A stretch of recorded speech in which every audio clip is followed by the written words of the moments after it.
Magandang araw, welcome sa channel na ito. Ngayon, ibahagi ko sa inyo ang aking kaalaman sa karunungang lihim.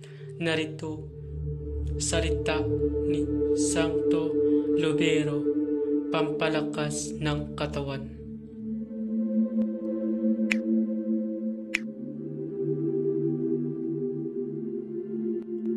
Pamilin, mahalin at pagkaingatan ang bawat ibinabahagi ko sa YouTube channel na ito.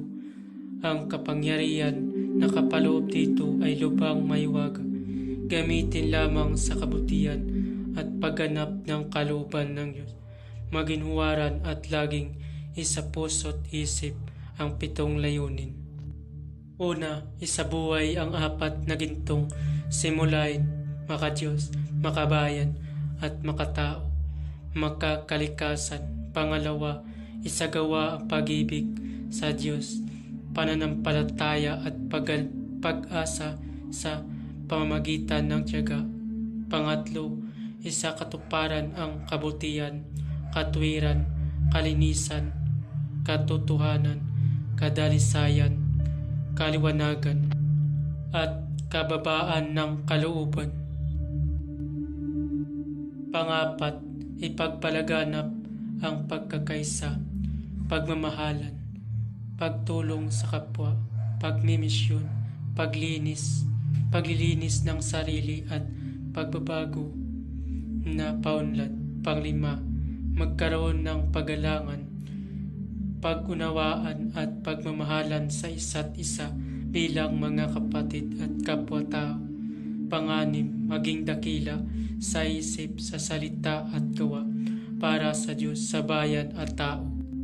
Pangpito, ipagpatibay ang kautusan ng Diyos, tumulong sa pagpapaunlad ng katawan ng bawat kasapi ng samahan at tumupad sa adikain ng Diyos sa tao.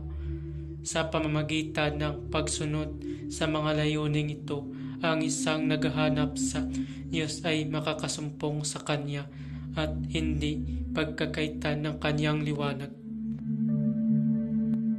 Pamamaraan. Bago gamitin ang orasyon ay magdasal muna ng 3 Ama Namin, 3 Aba Ginong Maria, 3 luwalhati at 3 sumasampalataya. At isunod ito. Narito ang orasyon. Mobes, sopres, huesca, tiambero, mobes, sopres, huesca, tiambero. Usalin ang orasyon ng 3 beses at iihip sa dibdib o sa tubig na inumin para lumakas ang iyong katawan. Babala, ang lahat ng orasyon na aking ipinabahagi dito ay lubhang makapangyarihan. Gamitin lamang sa mabuti.